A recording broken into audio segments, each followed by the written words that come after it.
All right. Hey, everyone. Welcome to the premiere of my back on the air, I guess you could say, the Seller Growth Podcast.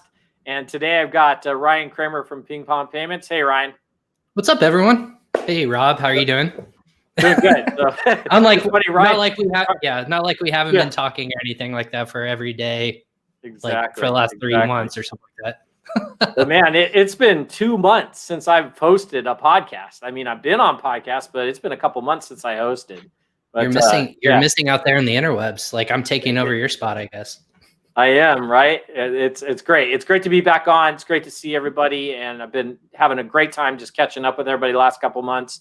Hope you had a great 2021, and let's kick this off. So we're going to be talking about saving money while expanding your Amazon business, and I want to jump right into this, and let's start talking about this. So, Ryan, when you see people, first of all, let's talk about when people go from selling on Amazon Marketplace US.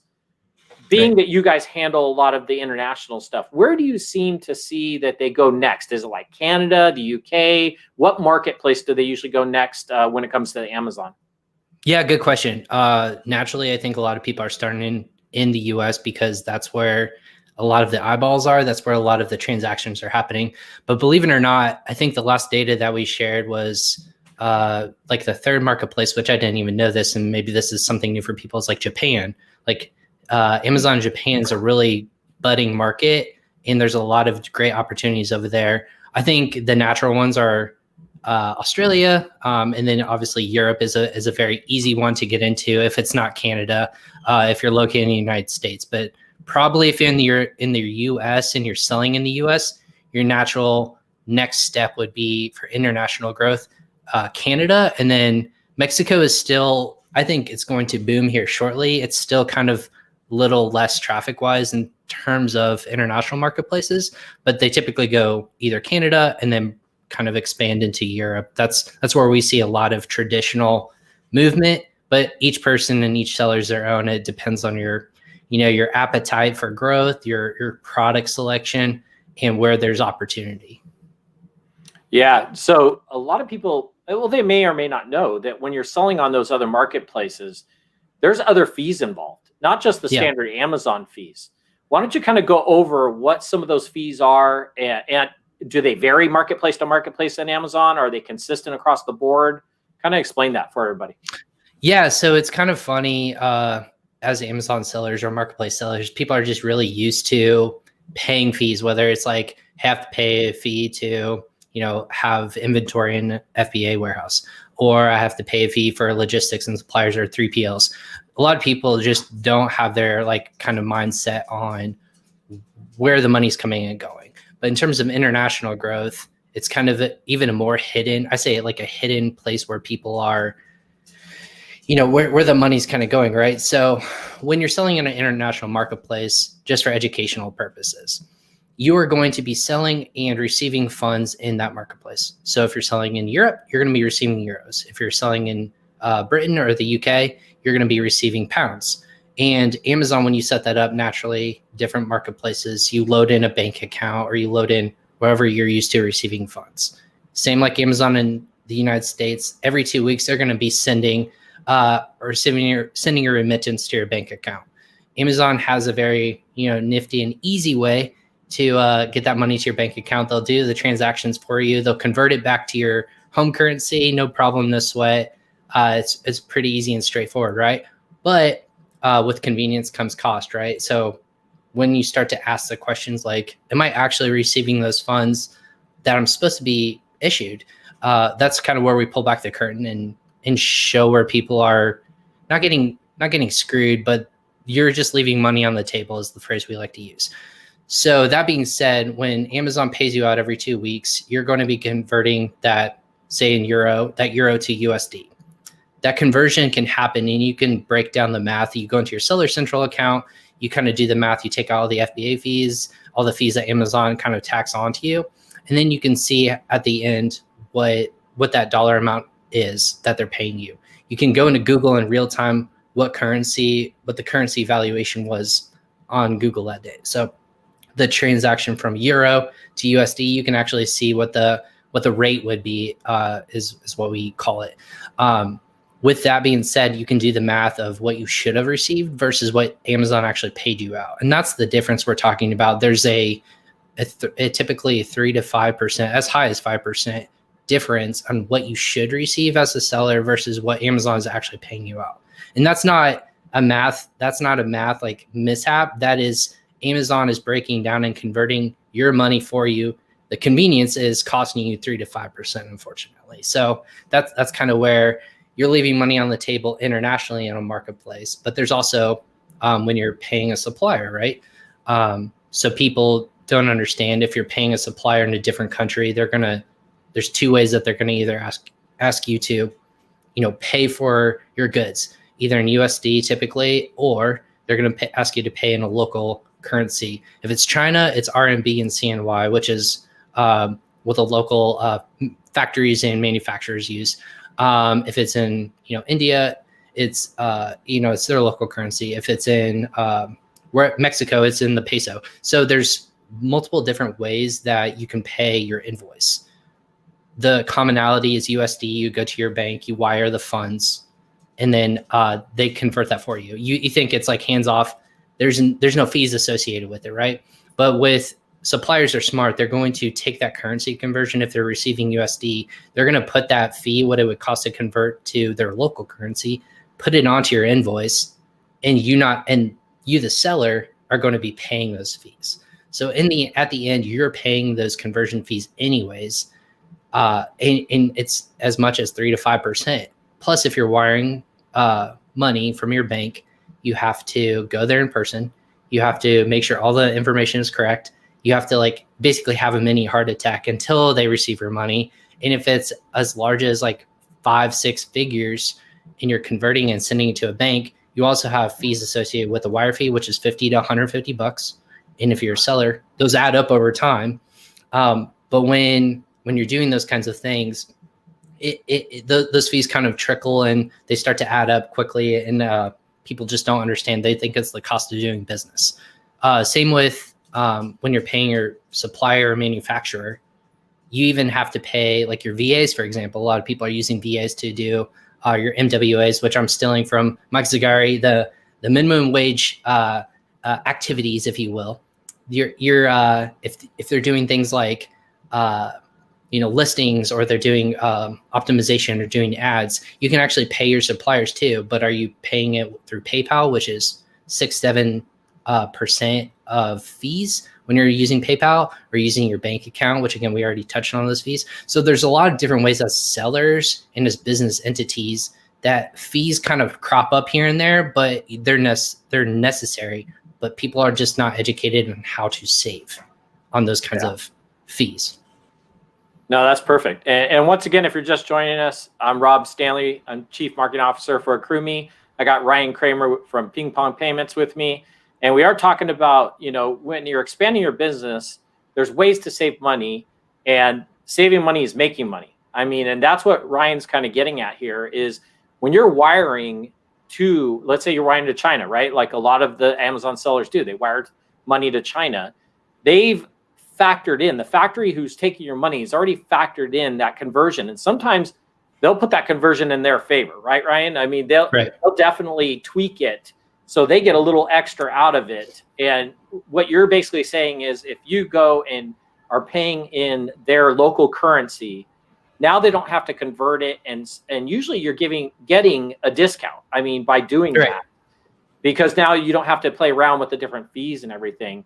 And then on the other side of that, and correct me if I'm wrong, but you covered this, was when you're getting your money, like if let's say you sold on a marketplace like Amazon Canada, you've already made that money. You spent all your time getting that money, making those sales, and Amazon's taking a percentage to move it from that Canadian account to a US bank account.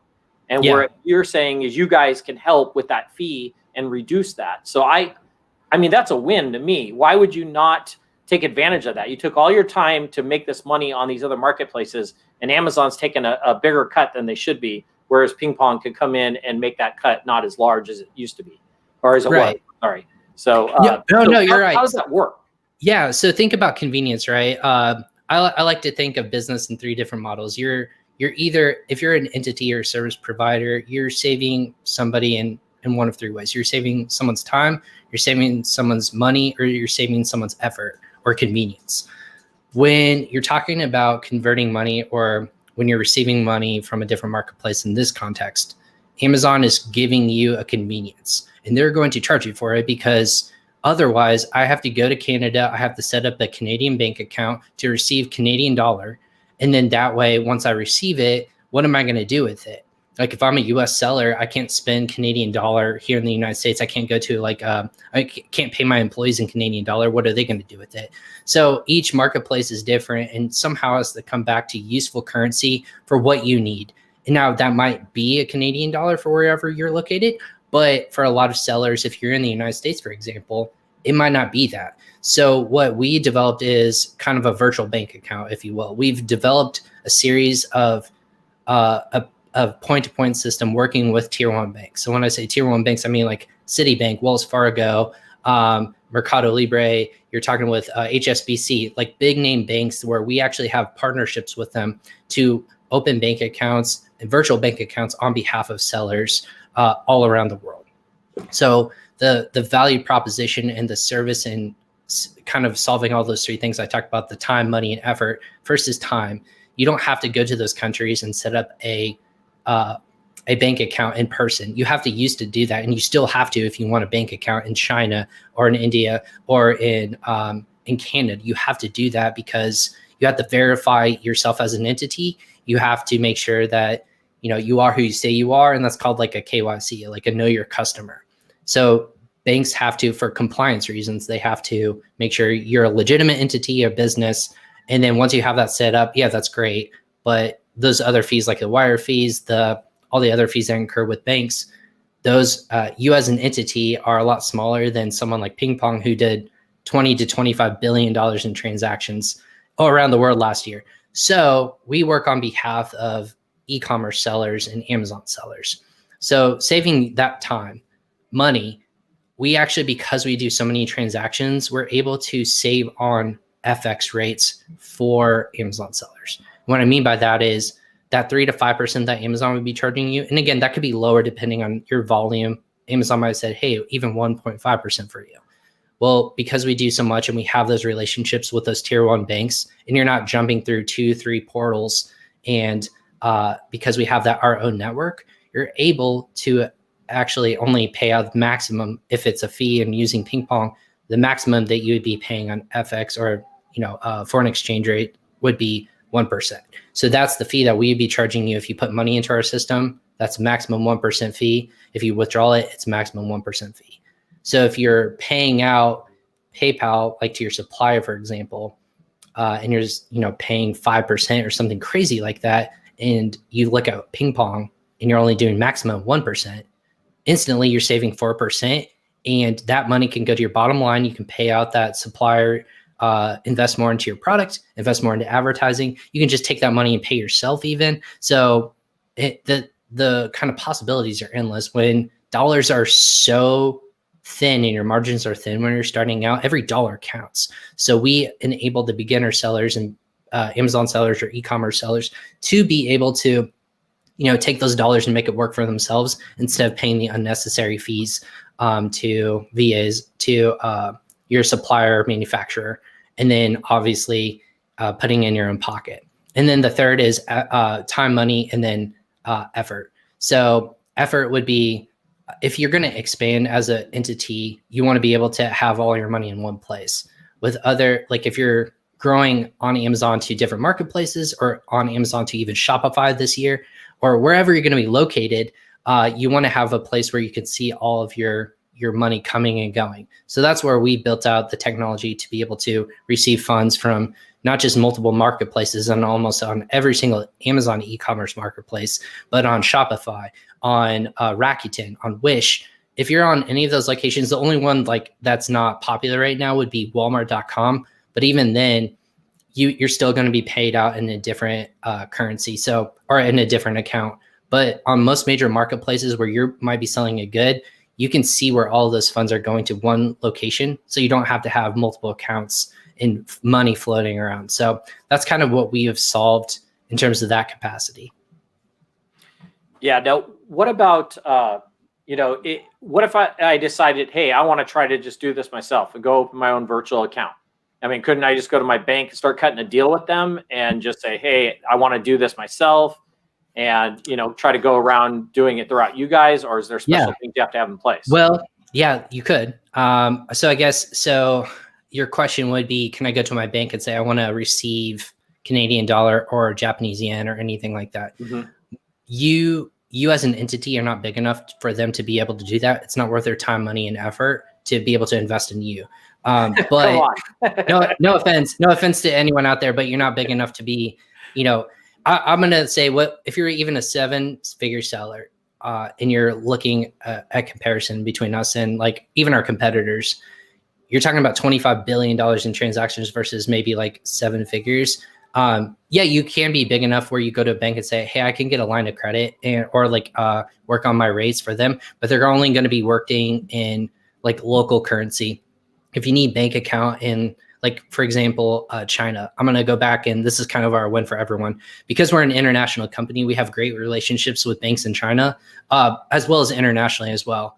You have a limited capability. Even if you did go to China, set up a bank account, and you wanted to send your supplier in local currency, they're going to cap you on terms of the amount of money you can send over in that currency. And that's because you, don't have the relationship and you don't have the quote credit. Like think about a credit limit, right? The more time that you spend with your credit card company and the more you're spending in that groundwork that you've laid with them, they know that you're good for that money. They're going to start increasing that credit limit. With PingPong, we've actually have such a high credit limit, and there's no cap on how much money you can send over to suppliers in like China or in India or any location. We have the ability to scale upon like not just for one seller, but thousands, if not hundreds of thousands of sellers. So we have that ability to get the best rates, obviously, which is why we're in a business. But because we handle such high velocity, it only behooves US sellers to take that off of your plate and to worry about more pressing things like your goods, your ad spend, your ability to grow your business, instead of worrying about, I have to go to China, spend the time there to open bank accounts. And then if I want to grow in another marketplace, then I have to go to that country. When obviously travel is really limited right now, I have to go to that country. I have to go to and set up those same entities, have a head of those entities in those countries. And then I have to worry about the fees associated with it. So in theory you could, but I don't think you'd be saving time in the long run. Yeah. So, hey, feel free to leave a comment and or a question for myself or Ryan. We'd be more than happy to answer it. We're going to be on here for a little while. And again, thanks to Ryan Cramer from PingPong Payments coming on my first relaunch of the Seller Growth Podcast. It's nice to be back on after being off a couple months. New company, new brands, new company, new brands, new shirt, new year. Exactly, new shirt. Right, new Rob. So it's definitely great to be back on, and especially have you on the first one. But let's keep going. There's lots more to dive into. I'd like to get your opinion on touching on why is it seem like, I mean, you and I both talked to a lot of Amazon sellers, and why are they missing Mexico?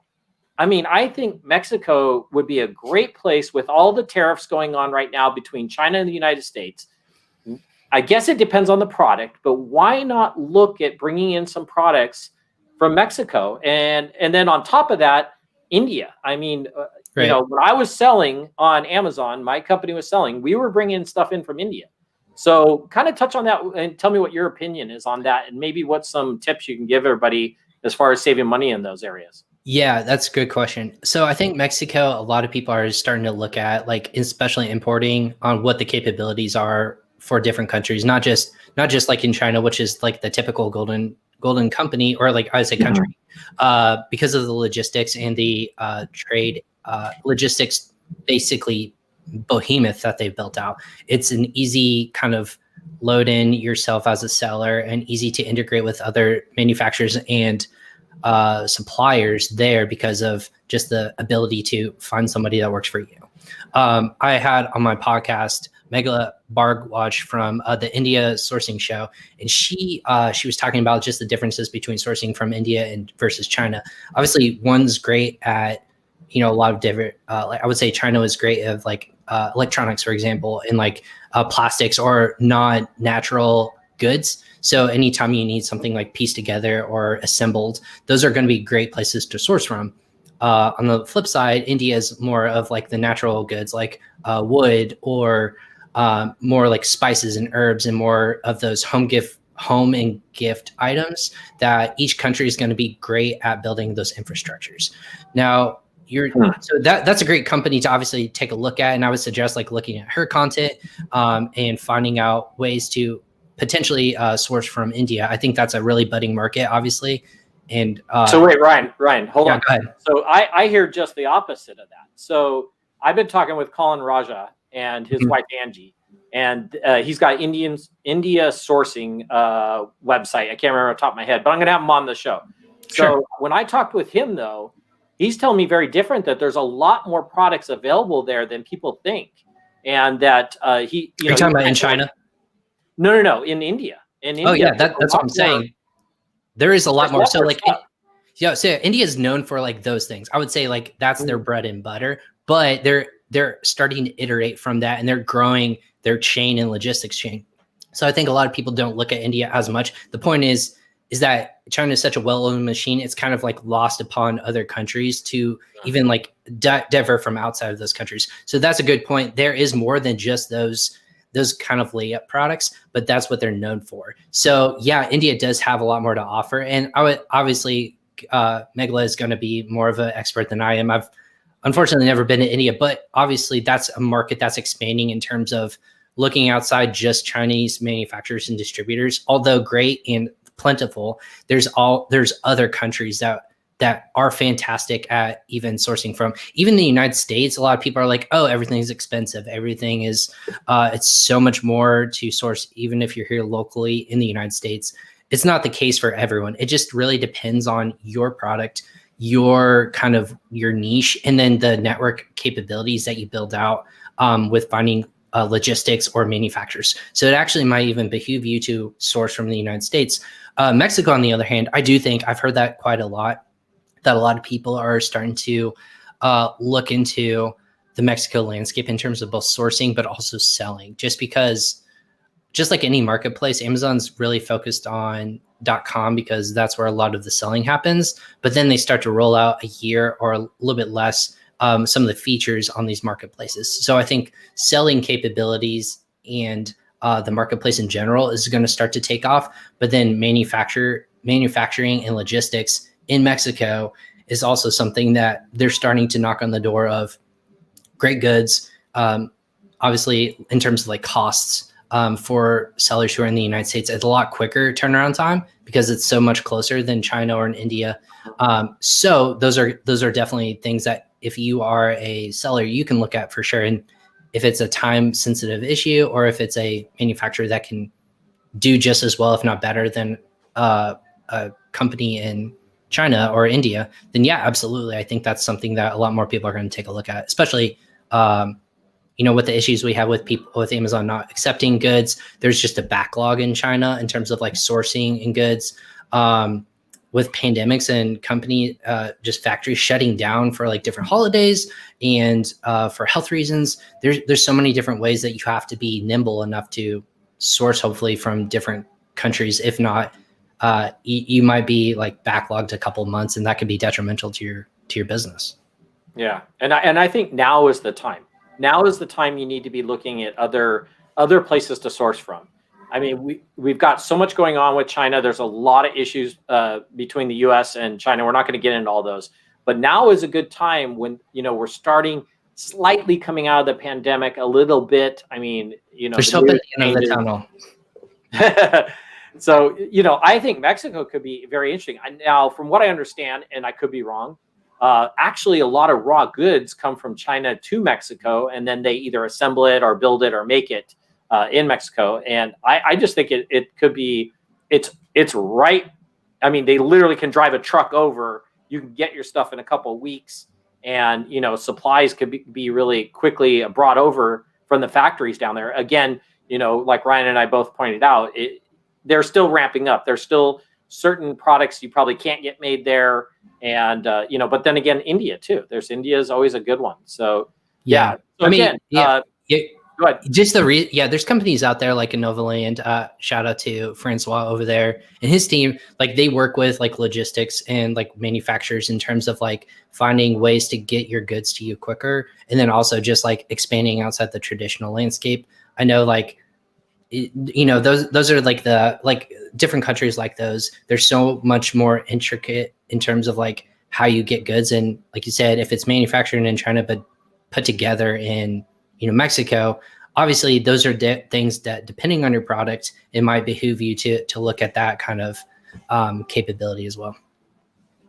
Yeah. That's a really good one. Not to jump too far ahead, but let's get back into, helping people out here. Sure. I think the goal is if you're saving money, you're making money. Yep. So, what issues have you seen with dealing with either the currency or people selling over the UK? Because I kind of look at it when we sold in the US, it was just real easy for us to go to Canada as the next marketplace to sell in for Amazon. We were looking at the UK. I've been out since then. I've been out, selling. I haven't sold in a couple of years, but what have you seen, Ryan, as far as like, issues that run into selling in the UK? Yeah. So I think coming out of 2020. Wait. One other thing. Yeah, go ahead. Also, let's cover how is the Brexit going to possibly affect the whole currency with England specifically, and how are you guys going to handle that? So go ahead. Yeah, that was a good question. I think that was the one hesitation that we saw consistently with sellers growing internationally was what is it going to look like after Brexit? Or like after Brexit, because you knew it was coming. It was supposed to happen. I think it is, and currently they had an agreement, and there's still kind of a lot of moving targets that people are trying to figure out in terms of like selling in the UK. How is that different now since it's not a part of, it's not technically part of the EU anymore. So we look at it a couple different things. For the basics of it, when you sell in the UK or when you sell in Europe, you have what's called VAT or value added tax. And then same in Canada as GST, it's essentially the same thing. Those things change with Brexit, and I'll look at that, but also the actual currency valuation of what kind of happened when Brexit was announced. So when you're paying and you're selling in the UK or Canada or Britain or Europe, you have what's called GST or value added tax, or VAT, value added tax. It's like sales tax here in the United States. You're paying a tax on every single item that's on that you sell over there. And it used to be a certain value threshold or an amount that you would not have to pay if you're under it. But if you're over it, you had to pay a certain percentage, roughly 20%, which is traditionally like sales tax here in the United States. But that changed over since Brexit. Now, if you sell in the UK, it's every item that you sell is going to be subject to paying those kinds of taxes. So even compliance reasons, you're going to get you're going to get like credits. You're going to get a couple different things from the UK in terms of when you're charged those kinds of things. So you can either pay it all up front, or you can pay in series amounts to your authorities that are over there. So you're assigned these kind of tax authorities that you have to pay, and like almost like your taxes every year. Instead of once a year, it's almost like once a quarter, or you pay as you go. So that all those different rules and regulations changed when Brexit was announced. So those are things you have to look into, and a lot of people are just not educated in terms of like what that means for you as a seller. And that's still, because we're in the 5th day of the year, that's still a moving target for a lot of people to kind of figure out. But that's one major thing that the United States is different from, that you're not having to deal with. Still, obviously, a budding market, still where a lot of sellers can play. I think a lot of people are just kind of waiting to see how all the official rules and regulations kind of, pan out. So if you have like goods sitting over there, you're not getting dinged if you can't avoid it, or if you have, there's so many different things to look at. So I think a lot of people are just tentative to see where it kind of comes out in 2021.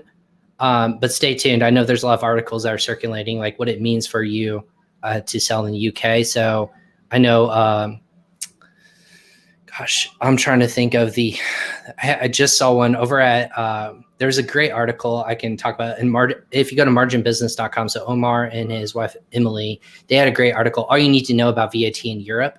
That was one I was actually reading just this morning. So I would refer, those guys are great in terms of Amazon sellers from the United States trying to grow in Europe. So shout out to those guys if you're listening. But what I would say that also is different if you're selling in terms of like the currency strength would be when this is a real life example. So when we have sellers, like the economy in terms of like where currency conversions is based on like the world, economy in each country's economy. So the strength of it is based upon lots of different factors like strength of economy, velocity, spending, there's a lot of different factors. It doesn't fluctuate a lot, but it can if there's something dramatic that happens to a country like Brexit.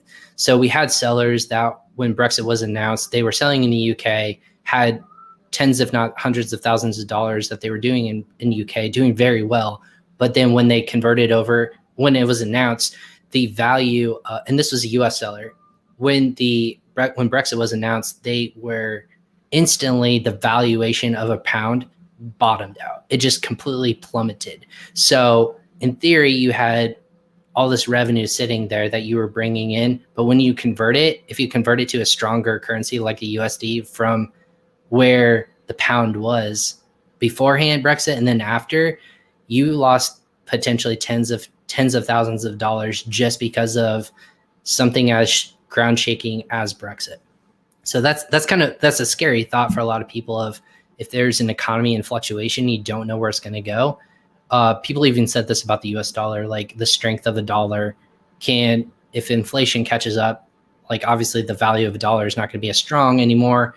Therefore, when you convert it to a different country, you could be leaving money on the table. So those are kind of the scary things for sellers when you're looking at an economy like that. That's kind of in a balance and kind of a new path. But with that being said, that's kind of where the strength of PingPong is. If you are selling in the UK, you can use our tool to just keep your currency. If you're in the United States, you can actually keep the pound, your payouts in the pound, and you can just hold it there. So you're not converting it back to USD right away. You can just have it sit there, and you can then, if you get to a certain amount, and then the strength of the pound is high, and you want to convert it back to the dollar, then do it. That's what you can do with our services. Again, Amazon will pay you out and convert it for you every 2 weeks. You can have yours just sit there for 6 months on a rainy day fund, if you will. And then when you want to convert it, you can convert it to USD, or it can convert it to a different currency and pay out your supplier, or pay out an entity in Britain, so on and so forth. So that's kind of the scary thing that can happen, and what could happen, if that makes sense, moving forward. So with us, we go off of the mid-market rate. So that's like, it's not riding like the stock market, if you will. It's not going to be really strong one day and then bottom out the other. It's a mid-market rate. Like what they'll do for banks is they'll take that rate and then add fees on top of it. But ours is, you can go on Google and you can see like where it fluctuates all the time, like the valuation of a dollar. It's always fun to watch like a stock market, but ours is pretty consistent and average across the board, but it's real time. So if the US has announced like a really big like agreement with China, for example, you might see the valuation of the dollar go up, and then the Chinese or the Hong Kong dollar rise as well. So then you can convert it almost like the stock market, but it's never that like dramatic, like a Brexit. Well, now what about, has PingPong looked at or thought about doing anything with like cryptocurrencies? Like, I mean, Bitcoin's through the roof right now. Yeah. And, it's becoming, I don't want to say mainstream yet. It's getting there. But I got a good story for you. I don't even know if I told you this one. So I used to actually mine my own Bitcoin back in the day. So tell me more. I want to hear about this. Many years ago, I mined my own Bitcoin when it was probably about a little over $100 a coin. A buddy of mine, and thank goodness he got me into this. He was telling me about Bitcoin, and I'm just like, what are you doing? And I'm like, this stuff's crazy. Nobody's gonna pay attention to it. And he's like, no, trust me. And I was like, all right. So I ended up actually buying a Bitcoin machine and running it in my office. And I think I was getting one coin every like 3 months. Okay, which now it's probably ridiculously long time to mine your own coin unless you have, some free electricity somewhere. But anyways, I ended up mining my own coins for quite a few years, and then got this supplemental bill from my electricity, and I was like, Bitcoin wasn't even worth enough to cover the bill cost. So I literally just said, I'll just leave it and I'll just let it be. And I probably had 3 or 4 coins by the time it was done, maybe a little over. And then they did the whole split, right? Where they, and not to get off too much off here because I want to cover this, but and then when they did the switch, where they had Bitcoin Cash, and then so I converted all my Bitcoin Cash back to my Bitcoin, and then kept that Bitcoin, and then actually when it hit about $10,000 a coin, I was like, oh my gosh! I think I got excited when it hit $1,000 a coin, thinking I could get my money back to pay for the electricity bill. Right. Then, I said, you know what? I'm just going to ride it out. So I actually ended up selling my Bitcoin when it was around the $14,000 to $16,000 mark. I'm extremely happy. I don't care. It's at 30,000 right now. I did fine.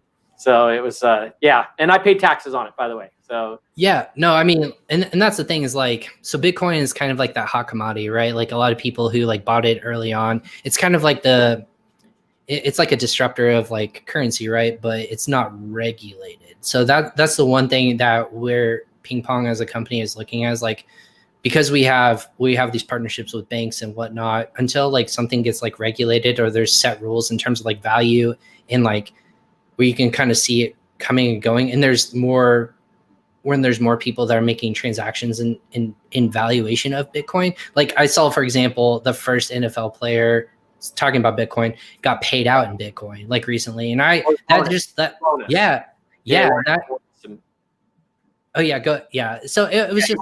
some Bitcoin. Yeah. That was crazy, right? It was interesting to see like that. That's kind of an acceptable, like it's an acceptable behavior, but it's an acceptable form of currency, which again, if you're going to do that, you want to have that currency, but are you going to be able to like pay your bills with Bitcoin? It's not widely accepted yet, but until I think like other places like widely accepted as a form of currency, which I know some places don't, but like if you're paying bills with Bitcoin and you're going to accept it, I think that's when we would start to really look and, see if that makes more sense. But since it's I don't know how much regulation is actually there. It's still regulated, but until like you can basically bank against it, like, or bank with it, like how well it's going to do, and it's going to be consistent.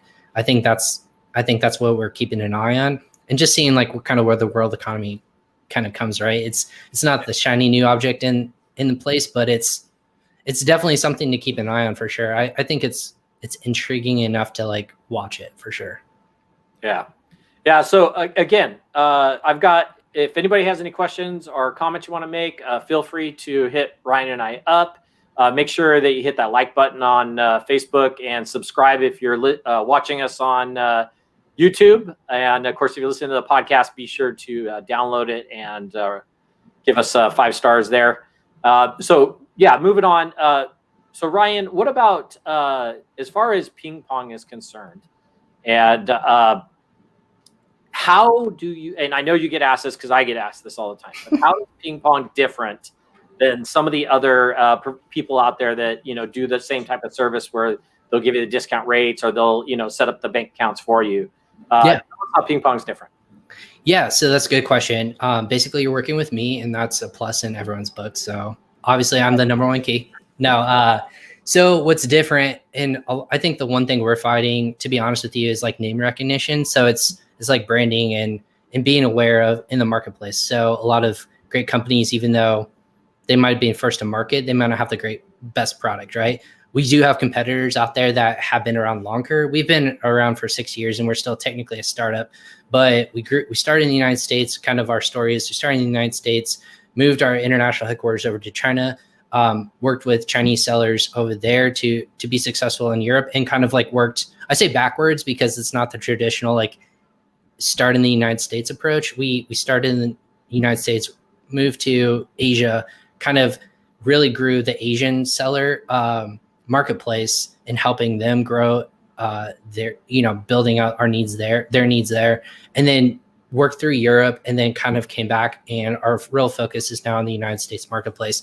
So what differentiates us, obviously, every different company is going to tout their pros and cons. So our competitors are like Payoneer, TransferWise, OFX, which are very popular in most countries and have brand recognition. What makes us different is, first off, our customer service, because we consider working with sellers a white glove approach. We want to make sure that you're comfortable with money is super sacred. You want to know that it's safe, secure, reliable, and we're going to be around a long time.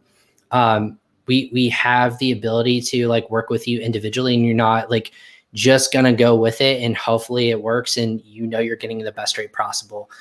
So we're going to be working with you not just on both the customer service aspect, but also on the money saving aspect. Like if you're working with a competitor, we're going to say, are you actually saving? Can you save more? And we can work with rates in terms of that. What makes us also different is that when you're growing internationally, we partner with those tier one banks, those name brand recognized banks that not just here in the United States, but internationally. So other competitors might just go with like a cheaper option, but we are going to open your bank account with a very solid and trustworthy bank internationally as well. So if you're in Europe, you're going to know that name brand. It's going to say where in your dashboard, this is the bank account that it's from. It's not from a credit union, or if it's not from like a random like a cloud-based company out there that you have no idea where your money is. It's not backed by a bank. If PingPong disappeared randomly, for example, off the face of the earth, my money just disappears. That's not the case. It's all safe and secure behind a lock, vault, and key. But we built out like this engine, which is really cool. Why we were able to save money is that we're having those partnerships with banks. So we talk to Citi, we talk to Wells Fargo, we talk to these companies that we have to go through compliance and regulations, trainings, and making sure that money is safe and secure. So something crazy like terrorist organizations aren't being funded with our bank accounts and whatnot. So we have a really strict compliance regulations, not just on a state level, but on a country by country basis, that every law and rule and regulation for finance has to be followed for us to be able to offer a bank account in those countries. So if we're offering payments to 160 different countries, think about all those different rules and regulations. Plus, if you're receiving and pulling out money in 10 different countries and currencies, that's even more. So we're starting to build out this e-commerce engine, and that's where we tout our kind of focus is. We're for e-commerce businesses. We're not a Venmo or a PayPal where you can pay your buddy and Venmo them $5 for pizza, right?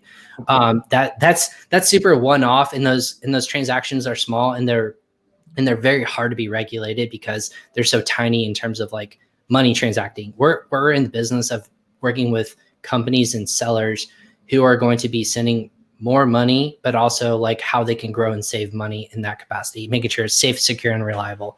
So that's kind of where we differentiate. Obviously, offering currencies that might not be available out there. Like I think coming down the road, you can start paying out in PKR in Pakistan. So like if you have VAs, for example, down the road, you can start paying out your like colleagues in Pakistan, or if you're going to be paying in India, like I said, I know recently your supplier in India, we just released the ability to pay out in PHP, which is the Philippines peso, which is a currency where a lot of VAs are located. So you have the ability to pay your VAs in local currency and say, hey team, instead of paying you USD, we can actually pay you out in local currency, save you time and money. Instead of converting it, we're just going to pay you directly so you can use that currency locally. So those are the kinds of things where we try to iterate and we listen to our customers. Like we had a Fortune 100 company that came to us in a marketplace that are like, hey, it'd be really cool if we can have sub accounts, have different rules where you can assign tasks and rules for different accounts, like under one main account.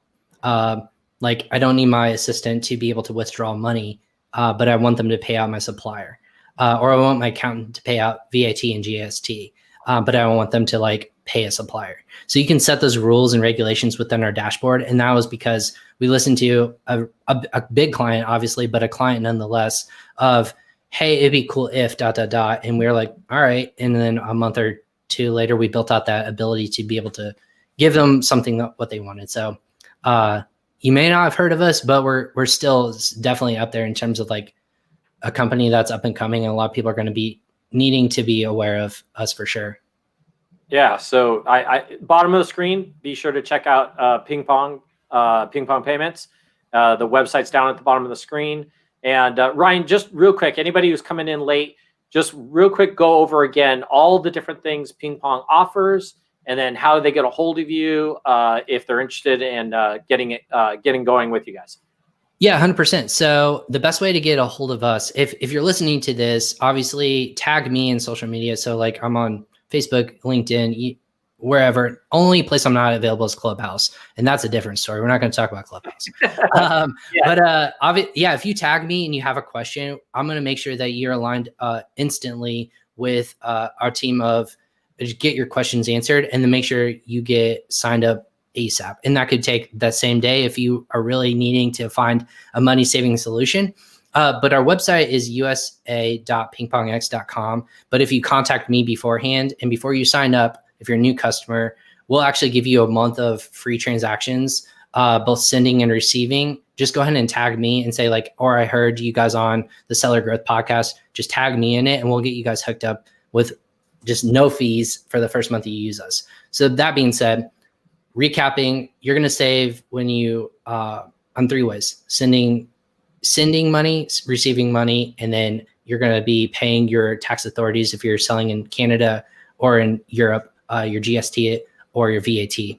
So sending money, if you're paying anyone from like your VAs to your suppliers to ad agencies or to a freelancer, you should use PingPong instead of like another entity because you're probably getting screwed on fees, and that no one wants to do that. So we're going to save you in that capacity. If you're selling in a different marketplace like a Shopify internationally, or again, this is if you're even internationally and you're selling in the United States and bringing money the opposite way.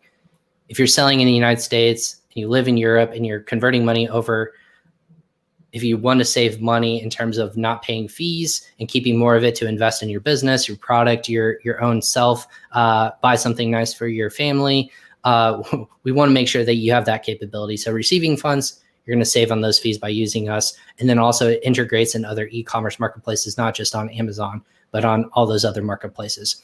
And then obviously the third would be paying GST and VAT authorities. But that's not as fun to pay taxes and stuff like that. So saving money is where what you want to do and take away from this. Yeah. So before we close this out, a big thank you to Ryan Cramer for being on my premiere broadcast of the Seller Growth Podcast. And big shout out to Ryan for also helping me with StreamYard and getting a bunch of the graphics ready and kind of helping me with how it all works. I really appreciate you being on. And for those that are watching, keep an eye out every Tuesday at 10 o'clock Pacific Standard Time. I will have somebody on new. And every Thursdays, we're doing demo days. This coming Thursday's first one. I'm kicking it off. So be sure to keep an eye out for that.